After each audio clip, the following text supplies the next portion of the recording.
நம்ம அதிகபட்சமா இறை வழிபாட்டை காட்டிலும் பொது வழிபாட்டுக்குள்ளதான் நம்ம அதிகம் விருப்பத்தை கொண்டு போக சொல்றோம். ஏன்னா ஒரு 100 குடம் பால் அபிஷேகம் செய்வதை காட்டிலும் 100 மில்லி பால் அபிஷேகம் செய்வதும் ஒத்த கருத்துடையவே. அது மறந்துடாதீங்க.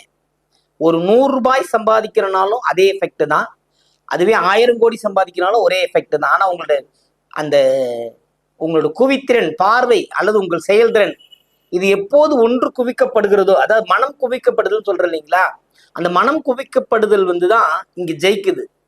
அது உதாரணமா என்ன சொல்லலாம் அப்படின்னா, இப்ப நம்ம சின்ன வயசுல விளையாடி இருப்போம், சூரிய ஒளியிலிருந்து இந்த பேப்பரை தழையெல்லாம் எரிச்சு பார்த்திருக்கோம். அந்த குவி ஆடியில அது விழுந்து குவிக்கப்படுவதனால் நாம் அங்க செய்கின்ற அந்த விளையாட்டு வெற்றி பெறுகிறது. அதுபோல நம் மனம் வெற்றி அடைய வேண்டும், நம் பக்தி வெற்றி அடைய வேண்டும் என்றால் குறிக்கோள், எண்ணம், செயல்பாடு ஒன்றாக இருப்பின் நிச்சயமாக எல்லோரும் வெற்றி பெற முடியும்.